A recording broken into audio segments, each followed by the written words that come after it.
Hello everyone, welcome to another Daily Gym. Today is Wednesday, November 6, 2024. I missed a few days and what consequential days those were. Today what I want to talk about is I believe the world needs me to be famous. I was going to say I believe the world needs someone like me to be famous, or I believe the world needs people like me to be famous. But then I think I can tend to avoid and hope and wait for other people to jump into the space. And for those of you not aware, I believe Donald Trump was elected last night. I don't know if the final results are in, but most people seem to believe that's what's happening. And when he was last elected in 2016, I said to myself, I need to start a media channel. I need to be much more famous. I need to put my message out there. I need to start spreading what I'm talking about to a much larger audience. And I didn't do it. And then 2020 came around, Biden got elected. I had actually wanted to run for office, and I didn't have the money to do it, and so I didn't run. And now 2024, Trump gets elected. And I actually spent the last month working on something called Keyboards for Kamala, trying to help Kamala get elected. I went knocking on doors trying to help Kamala get elected. And I think what I realized is that so often we are looking for a superhero to come into the presidency and to bring us together emotionally, to help us resolve conflicts that we have been avoiding. And I don't think either candidate does it that well. I think Kamala would do it much better than Trump, but I don't think either of them does it very well. I think what happens very often is that these political candidates that we lift up tend to dehumanize people on the other side. I think people that we prop up on the left, whether that's Harris or even Biden to an extent, you can't bring people together. You can't resolve conflict if you call somebody a Nazi or a fascist or a racist or a misogynist or whatever term we use to simplify that we think they're bad people. If you think someone's a bad person, they're probably not going to want to resolve conflict with you. Now, from the other side, if you call somebody a libtard, or if you call somebody an elitist, if you call somebody my God, there's so many other phrases that I don't even know that they use to, again, assume that the person on the other side is a bad person, they're not going to want to resolve conflict with you. And if we get into places like this where we are believing that we are surrounded by quote unquote bad people, or if we believe we are surrounded by people who aren't even human, if we believe that we are surrounded by people who don't care about us, why would those people care about us? You know how much it hurts for someone to say, I know you don't care about me. You know how much that hurts. Has anyone ever said that to you? Now imagine, this is the conversation we're having politically. That we're going around saying that a good percentage of the population doesn't care about us. One side maybe says it more than the other, but regardless, there are people saying, hey, you're a bad person and you don't care about me. I'm tired of hearing this messaging, and I'm tired of waiting for other people to step up and change it. Because if we want to get really good at resolving conflict in our lives, if we want to get really good at learning how to love, not just other people, but ourselves, we have to learn how to deal with conflict. We cannot continue to avoid conflict. We cannot continue to take the quote-unquote easy way out, which actually ends up being the really hard way out in the long term, by avoiding conflict. Conflict will build on itself until we address it. It doesn't go away just because we pretend it's not there. Maybe we don't feel it until we get angry again, and then the anger comes out from 5, 6, 7 different directions that we've pretended weren't there. But who's talking about this? Who talked about COVID?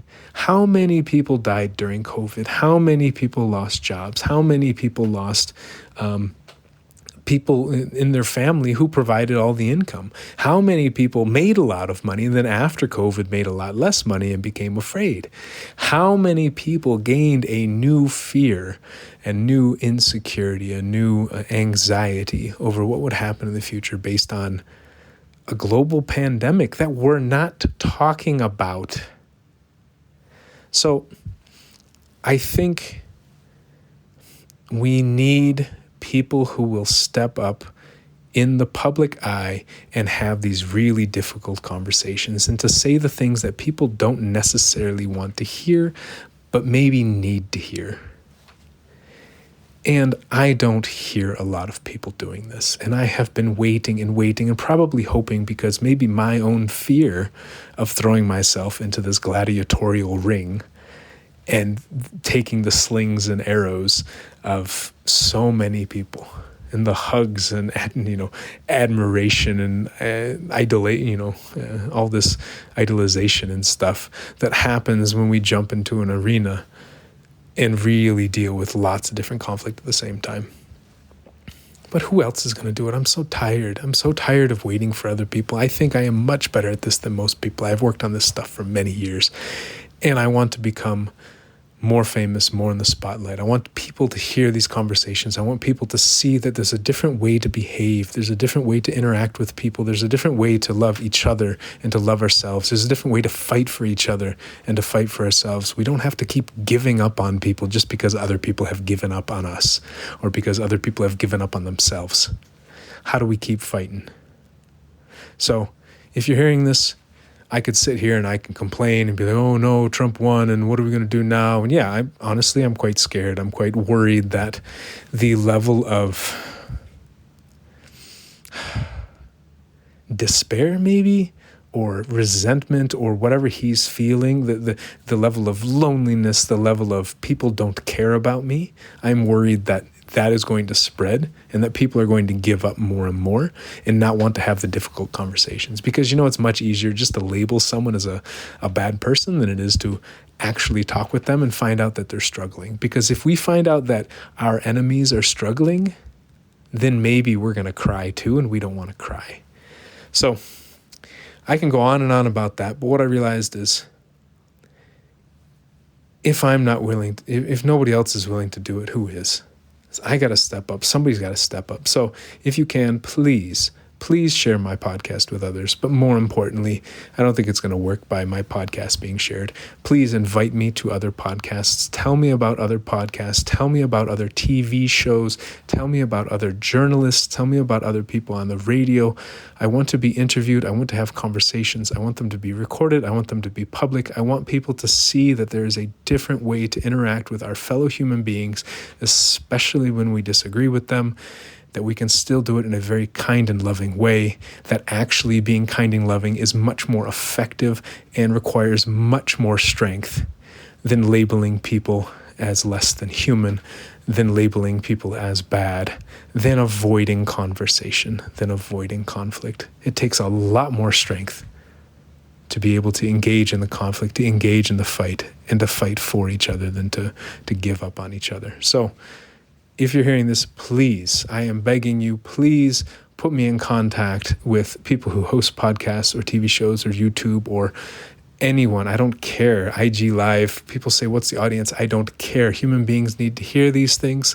I want people to get better at resolving conflict. I want people to learn how to fight in a way that we're fighting for each other. We're not giving up on each other, because I am tired of seeing global culture shift in that direction where we are slowly giving up more and more on each other and ourselves. I just don't want to see it anymore. I want people to stand up and fight, not fight against, but fight for. So if you can, please, I'm begging you, reach out to me, put me on some of these shows, and let me have these conversations in front of a much larger audience.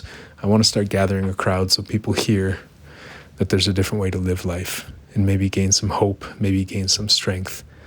And from there, we can start shifting society and shifting culture in a different direction. Thank you.